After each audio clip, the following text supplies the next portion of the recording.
What's going on, everyone? Zarnox here. We're playing some 7 Deadly Sins Grand Cross, and in this week of PvP and normal PvP in particular, there is an exclusive rule where Super Awakening stats are not applied to your units. And I think this is a fantastic time for no matter what kind of player you are to test out some teams and, you know, have some fun with some things that you maybe couldn't have tried because you just didn't have the Super Awakening coins, or you were afraid of making a team and then it falling out of the meta a couple weeks later because of a new unit. So what we're going to do is I'm going to jump into a couple games. We're going to check out my King team. This is my favorite team. Obviously, it's Super Awakened, so it's no different than, you know, regular PvP for me. But this is, you know, it's my favorite team, and I want to show it off for a little bit here. And then we'll do a couple other videos this week of some other goofy teams that I've seen, you know, some YouTubers run, and we'll see just how well they hold up, especially now without the Super Awakening stats. So without further ado, let's hop into some PvP and find some matches. Alright, looks like we're loading into our first match right now. Hopefully we have a player on the line, because I love playing me against some real players. Let's see. That's a high CC. Looks like we got a player here who's out CCing our King team, which is a little scary, but we'll see how this holds up. So, like I said, I'm running my King team. This is my favorite team for a couple reasons. Now, some of you might be like, hey, wait a second. How come Goddess Liz is on the back line and not on the front line? I'm going to show you. Hopefully it's not going to cost me the game here, but we're going to find out in a second. So we're going to throw the stun on Hendrickson, you know, makes sense. Toss up the shield. Get the Liz ult early. There's honestly not much we can do about that, but, you know, Liz ult is Liz ult, so let's do this. We're going to toss out Corrosion. We're not going to put up Poison because it's not going to do anything, and we're going to do this. So we're just going to rush Demon Melee ult here right off the bat because it doesn't really, not much else we can do. We're not going to be able to stop that Liz ult, but what I think we can do is do something interesting. The Corrosion is going to basically stop her from shielding because they're at full health here, and this is the reason I run Blue Meliodas in the front instead of Elizabeth, is the fact that when Elizabeth is in play, you always upgrade their Meliodas because of King's Poison card. It does so much damage, it always crits, so you're guaranteed to upgrade Meliodas, and that's not fun. So I run Blue Meliodas so I can do Corrosion, 2 Hendrickson cards, and then I am good to go. Now, we're starting off here. So what we're going to do, because we have the King ult, and I said King, definitely not King, Meliodas, we're just going to ult into their Meliodas there, take him out. So that way we do not have to worry about the Liz shield on him. He should die to this. Easy peasy. Awaken the Revive. Put up some debuffs here. Oh my god, Hendrickson's going to take some damage. But he's going to heal up enough to roll back Gother and Liz. It's not going to be able to roll back Meliodas, but we can do that next turn. But we've put enough pressure. We've taken away the Liz revive, which is really good. So let's see if we can keep this up now. This is going to be a little tough here, because we're definitely losing Hendrickson. That's going to happen, as we saw it happen. And our Liz is going to come down, which is going to be very good. This is going to do some alright damage, nothing too much to worry about. And the nice thing is he has a red Gother, which is kind of odd. A green Gother would put me in a really tough spot because he would start ramping to incredible amounts and I wouldn't be able to keep up. But because it's not, I'm able to basically keep up the pressure here. So, apply some Corrosion. We're going to punch into Red Melee, get some free damage out, and then get the Poison up. This is going to hurt a little bit, the reason I decided to do it last. And I wanted that Merger. Perfect, we've got King ult next turn. He's going to get ult drained thanks to our debuffs. He's got 4 debuffs on all targets. He's going to take a lot of damage at the end of his turn here. It doesn't matter whether he puts up the Liz shield or not.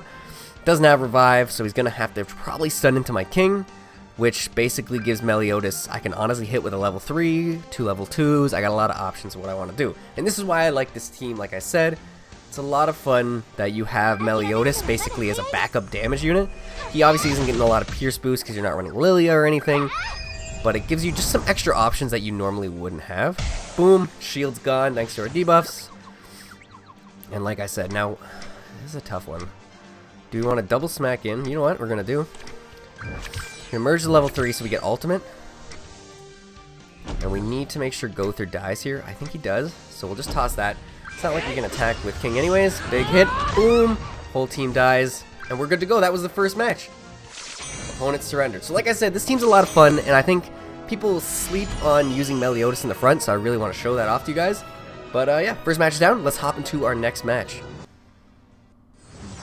Alright, moving into our next game, we have a Sariel team here. Very low CC. Probably a player, though. Probably running like attack food or something like that. If not, we'll find out in a second here. but let's have a look.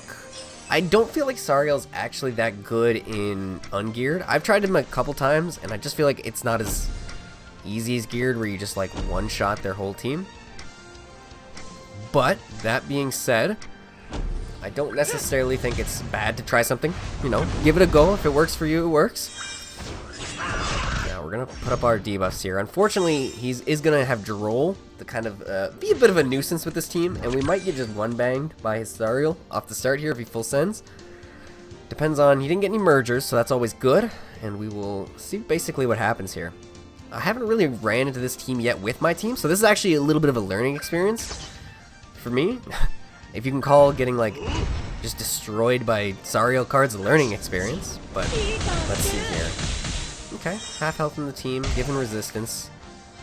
The thing I really like about Droll and Sariel is they have such a good synergy where Droll gives you resistance stacks, and then Sariel does more damage on people with resistance. Now, unlucky for us, we are going to have to deal with Mr. Droll here. But let's punch into Droll because he does have some debuffs, which is big damage, and it's not like we can really hit anyone else. And I think these two cards might actually kill him. He's tanky. Nah, it doesn't look like he will. He's going to win this by the looks of it. Just barely, but will probably die to all the debuffs next turn. Gonna get a nice amount of healing here, but we actually have a gold king card that we can use, depending on whether or not king dies. I don't think so. By the looks of it, I feel like he's going to try and kill off Hendrickson early, because most people kind of like tunnel vision Hendrickson, because I think he's the problem. But sometimes it's actually not bad to take out king, because he's the one who, you know, is constantly rolling back the ultimates and doing more damage on his punch cards the more debuffs that are up. So he's gonna put up the HP increased stats and the taunt. There goes, yep, Hendrickson's gonna die. Now let's see what his next card is. I'm quite curious if he's going to roll back ultimates. Yep, okay. So we're still in a really good spot here.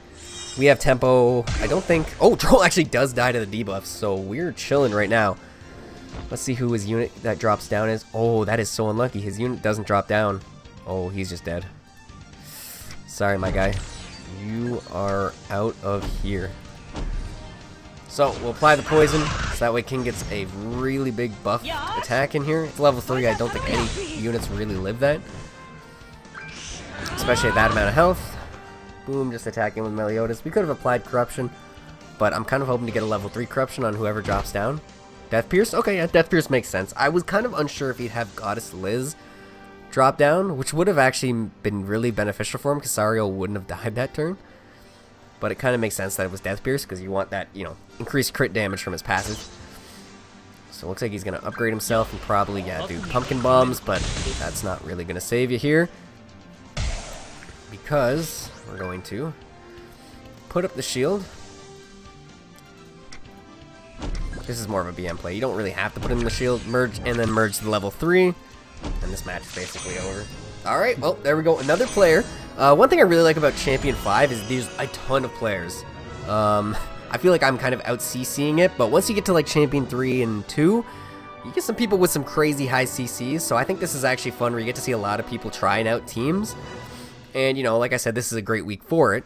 So, let's see what else we can find here. We got 2 more matches left. Hopefully we don't grab another bot match, but let's hop into our next one. Alright, here we go. Moving into our probably last match, depending on whether or not I get a bot match here. We'll find out. Still rocking this King team that I love, and I feel like a lot of people are sleeping on due to the fact that good old Escanor is coming out. And I don't blame them, because Escanor is going to be a good unit. Alright, let's see what we got here. We have a Kyo team. Looks like basically an Ignite team. So, I actually haven't ran into one of these in a while, so we're going to see how well it works for him here. The unlucky thing about this team is it's very good at killing King turn 1, which is not good for us. Because basically, we don't have a way to survive that initial turn 1 that, I wanted to call him Death Pierce, and it's definitely not Death Pierce, that Monspeed gets. Monspeed can put a crazy amount of damage up due to Ignites. Like, look at that. That was a level 1 card, did half of King's health. And King is a beefy boy, so we're definitely losing King here. Which is very unfortunate, but this is a, that's a strong Death, or Monspeed. I don't know why I want to call him Death Spears. Okay, so we're going to bring in Liz. We're going to need Liz, because this is going to be a tough match if we want to bring this back. We're just going to bash in, I think, with AoE cards here and just put pressure on him, because the thing about this team is all about attack.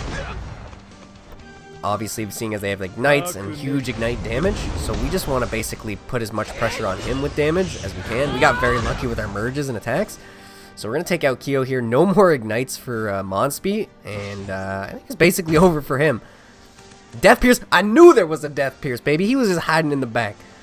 Kept calling Monspeed Death Pierce. Oh my god. But this Mark here might be a real player. I don't think it's a bot.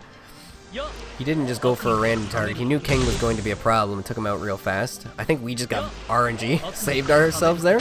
Oh my god, the 2 level 3s. Boom, and looks like, sorry Mark, that's going to be it's going to be it for you, my man. That was actually terrifying. If he had Athena in the back, that would have been crazy, because he basically would have been rolling back ultimates. But not that really, I guess, mattered in that scenario, because the reason he definitely lost that game was just because I RNG'd 2 Meliodas level 2 attacks, and then Hendrickson, you know, just does a lot of damage with the debuffs if you leave him alive. Well, ladies and gentlemen, looks like that is it for our matches today. I wanted to show off this King team because if maybe you got King and you wanted to try him out, but, you know, you didn't want to super awaken him because you're saving, or, you know, for whatever reasons, you know, we got Hendrickson for free. Maybe you did roll King and on a couple summons, and you're like, I want to run this team, but, you know, I should save for Escanor, so I shouldn't be using these Super Awakening coins. Now is a great time to try that team out. It's a lot of fun. If you have the team and you're not finding great success with it, try running Blue Meliodas in the front. Like I said, the Corrosion card in the opening means you don't have to use King Poison, which means you don't have to upgrade Meliodas guaranteed and maybe give him a level 3 card or 2 level 3 cards. So I think that's a really great alternative I found on the JP server, and it works really well. Other than that, I think we had some great matches today. We steamrolled a lot of them, and, you know, it's Champion 5, so that's kind of the way it's going to be. As we progress this week and move up, I'm probably going to run into some tougher teams, but we're going to try some goofy stuff and see what happens. Hopefully you guys enjoyed the video. Like I said, we got some more coming up this week, you know, with Sariel out. I might try to make a Sariel video if I can here. I've been getting... my Sariel team is not doing the best. My Death Pierce is like level 70, so running him is not always the greatest idea. But I'm going to try and get something going here. Anyways, I want you guys to have a fantastic day. I hope your January is going well, and I will see you all in the next video.